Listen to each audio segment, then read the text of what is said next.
Many of my clients have had questions about taxes. Many of them are concerned that they're going to be double taxed on their non-qualified stock options because of the reporting of the broker. It's not always accurate, right? So sometimes they're not reporting the taxes you already paid when you exercised it, and if you've held it over the course over 1 year.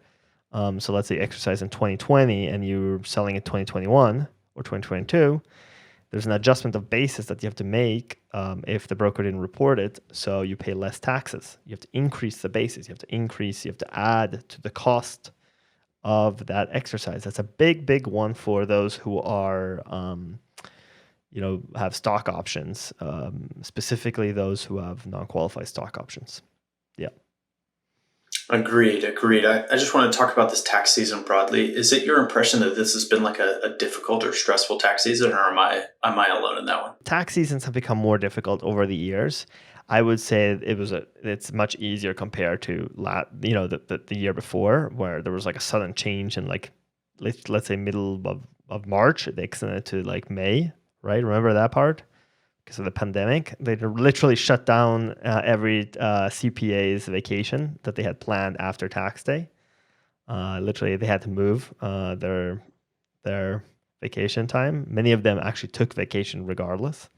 Shut down the practice for a week. Actually, probably was a good mental break for them. It's been tough. Many people I know who have fired many of their clients because just the costs of doing taxes have gone up very quickly. Just to labor shortages, you don't have people who wants to do taxes. Like let's say you're a mom and you have a tax background, like you studied accounting or you did some taxes, but now you're a full-time mom kind of thing, but you're doing taxes and you just take up a couple of hours of work to help out, to pay the cost of heating. um, so so many of these people, they used to come for short periods of time, do a lot of taxes, do a bunch of hours, get paid very handsomely, and then just peace out, and then come back in September when the kids go back to school, and do the extension season, which was ideal. The problem is that a lot of these people are not showing up for work. There's not many of those like part-timers anymore, and the full-timers, they're just like, I'm not dealing with this. I don't get paid enough to deal with like difficult or complicated clients. So they've raised their fees and or they've just fired clients if they can't raise fees. So I think some people have made it hard for them, but a lot of people have actually made it much easier. I do think that this has been a difficult tax season. I have clients with a bunch of moving parts. Crypto's a big complicating factor. Crypto is horrific for a lot of CPAs who just don't live in that world and can't get the reporting they need, and they can't audit the transactions in the way that they'd like to be able to, and haven't seen this stuff before. That's a really tough one. So yeah, my impression is that it's definitely been tough. Many of the accounting firms I work with are behind, I would say, on the work. So I'm going on extension. Many of my clients are going on extension. And stuff that I would have liked to have had buttoned up mid-March hasn't gotten there. But the Texas is so funny because it's a reporting game, but then there's so much ripple effects from one thing happens in the middle of last year and that affects downstream and downstream and downstream, and now no one has their K1 and we don't know what to do, right? Yeah, what happens if you don't get a K1 that you're supposed to get? Let's say I don't know if there's like $10,000 of income there or 30, right? What do? I just pay as if I have 10, I get an indication it's 10, I pay for 10, and then when it hits 30, I have an underpayment penalty. And I never do business without partnership again. Look, if you can't get the books in order, it's like it's so difficult because like those K1s, that partnership is probably waiting for one of their holding companies' information. So it's a supply chain accounting supply chain issues. It is. It is. It reminds me of the latest Invest Like the Best podcast. Did you listen to that one? No. It's an AI guy, but it's an AI guy who's on the data side, trying to make and organize a bunch of really clean data sets to functionally enable AI in a bunch of different organizations. And not only is there historical data, but there is constant new data flowing in all over the place. And the hierarchy and the organization of that and the record keeping of that, I'm learning just as a I don't know, a world lesson that like the teams and the people and the organizations that keep track of this on an ongoing basis compared to those who don't just make the world so much better. It also reminds me of this book that I'm reading called Work Clean, which is about mise en place, the cooking philosophy of working in clean environments, keeping your workspace clean as a founding principle of doing anything difficult or complicated or time sensitive. The podcast is clean data enables all this futuristic stuff that we have in mind about how AI is going to power all these important pieces and applications is only enabled by very thoughtful, structured, and clean data input on an ongoing basis. That's what reminded me when you were talking about everyone's waiting on this one thing for accounting. It's all ultimately at the very bottom, like data input and a clean workspace. And is everyone doing their job on a constant basis to keep this updated rather than deferring work, being disorganized, having too much on your plate, not keeping it together. You can't do AI on a data set that has a ton of missing pieces because someone didn't get it in or some system didn't work to get it in the right time frame. So like, I don't know, it's a data collection piece that feeds back into taxes that also feeds, AI systems kind of. To me, it's been a tough tax season. If you're on extension, there's nothing wrong with being on extension. Be nice to your tax professional. They're probably doing the best they can.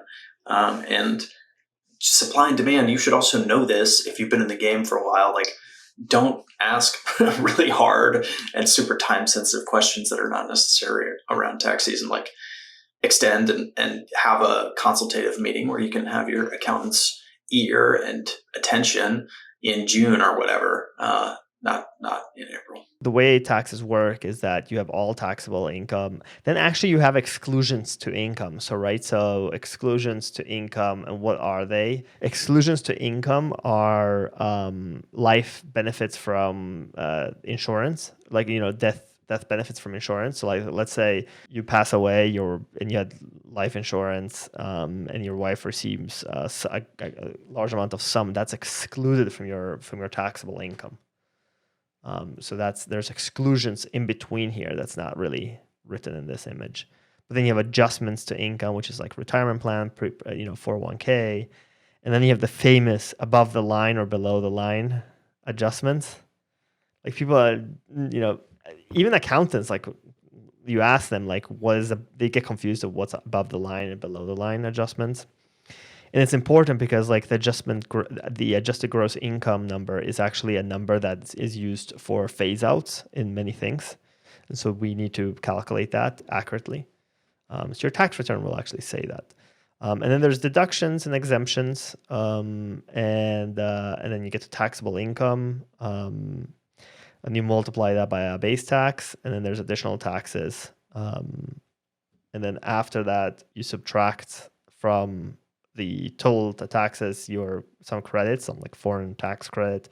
If you had income from abroad but you pay taxes on it, the U.S. in many cases will give you a credit for that, and then you have the total tax bill. And that's kind of like how this works. I just think that there's a lot of confusion in between, like what is adjustments to income, or deductions, or exemptions. It's kind of fuzzy there. It is very fuzzy, and it's also a good reminder that a lot of people don't understand that when you may say for planning purposes, there's a quick answer, hey, what's your income?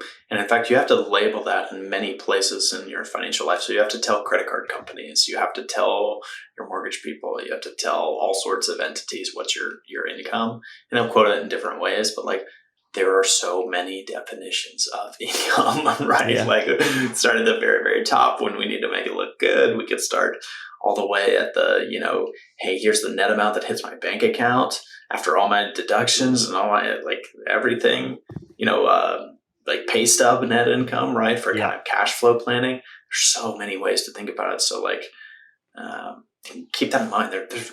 And this doesn't even include the modified ones. There's modified AGIs for multiple modified AGIs for multiple different purposes. So So just to give you a quick overview, what are above the line deductions? And they're, if you're a teacher, you have educators expenses, classroom supplies up to $250. It's very low. Some tuition and fees for you, your spouse, or dependent. But then you have the big ones, which are retirement account contributions, mainly for self-employed and business owners. You also have, well, you used to have, I think, moving expenses, right, for everybody, and then that they get restricted to only active duty members of the U.S. Armed Forces. Health saving accounts, that money is an above the line deduction. The employer portion of the self-employment tax. So if you're an LLC, a sole proprietorship, and you have and you pay the full amount of the FICA taxes, the 15.3%, half of that is an above the line deduction.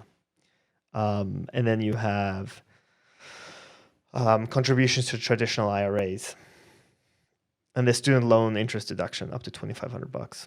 I think that's remained where it is. I don't know if that's been adjusted for inflation. These things will get highly adjusted this year or next year because of inflation. It will be a big change in numbers. So what are the common below the line deductions? And the standard deduction, I guess it's the most common one, right? Yeah, It's where does the that live? That's right in this green deductions piece. yeah, exactly. It's in the deductions piece.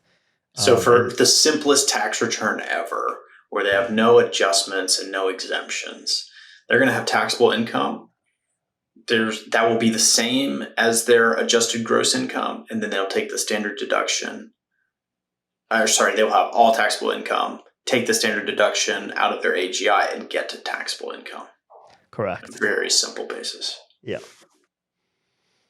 I would argue that the most common thing is also like the contribution to an IRA. So you will have an adjustment to income here of like, $6,000.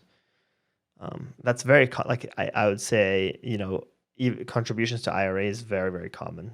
And then you have standard deduction, which is if you're single, I think for 2021, that's 12,550. Or if you don't use the standard deduction, you're itemizing. And if you're itemizing, that means that your deductions, the sum of all the itemized deductions, which is on Schedule A of your tax return, which is typically the medical expense deduction, which is there's some rules around that. The state and local tax deduction, which there's a cap on that. Mortgage interest deduction, and then charitable contributions. There's a couple of more there, like casualty losses and some interest on investment property, like that stuff. But the big ones are mortgage interest deduction, SALT, and charitable contributions. And in some areas and some people, medical expenses if you're not covered by insurance. And so if those itemized deductions are greater than your standard deduction, you're definitely going to itemize, and as a result, your deductions might be higher than the standard deduction. It just makes sense, right? It's the higher of. And then you get the taxable income. You have to remember that there's a special way how you calculate the capital gains, right? So if you have long-term capital gains, they kind of get excluded from that base tax. They're added afterwards from additional taxes. So that's just how the 1040 works. The mechanics of the 1040 is actually super interesting in my opinion. Obviously, like people who do this for a living think it's interesting. Oh, one side note, that's some additional information I learned about the other day is like, have you heard of like the used cars being like very, very like the used car prices have gone up a lot? Of course. So apparently they went down in March, right? But people expect.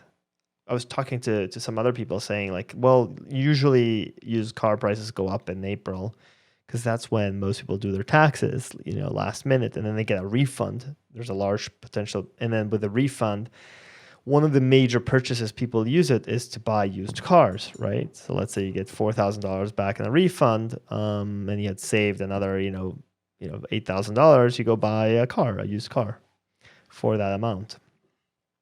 And so usually you have a spike in prices in April, which kind of coincides with the tax refunds. And so the tax refunds are expected to grow this year.